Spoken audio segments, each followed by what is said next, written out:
Après plusieurs tentatives échouées, un accord de cessez-le-feu enfin arraché à Gaza. Ces dernières semaines, les pourparlers se sont accélérés en raison de plusieurs grands changements. Aux États-Unis d'abord, le retour imminent de Donald Trump a changé la donne. Le président américain élu a récemment exigé la libération des otages israéliens et mis la pression en envoyant Steve Witkoff, son nouvel émissaire dans la région, pour accélérer les pourparlers. Je ne veux pas perturber vos négociations, mais si ces otages ne sont pas revenus avant que j'arrive en fonction, ce sera l'enfer comme jamais auparavant au Moyen-Orient. Une méthode qui semble avoir porté ses fruits. L'accord entrera en vigueur la veille de l'investiture du président Trump. Il ne fait donc aucun doute qu'il y a un effet Trump.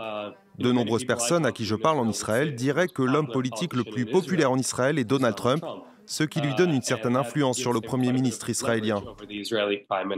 Benjamin Netanyahou, plus enclin à négocier, aussi en raison de la situation au sein de son gouvernement. Itamar Ben-Gvir et Bezalel Smotrich, les deux ministres d'extrême droite les plus hostiles à l'accord, ont perdu en poids politique car de nouveaux partis en faveur d'une trêve ont rejoint la coalition. Les membres les plus extrémistes du gouvernement ne peuvent désormais plus bloquer les décisions du cabinet sécuritaire qui a donc approuvé le texte.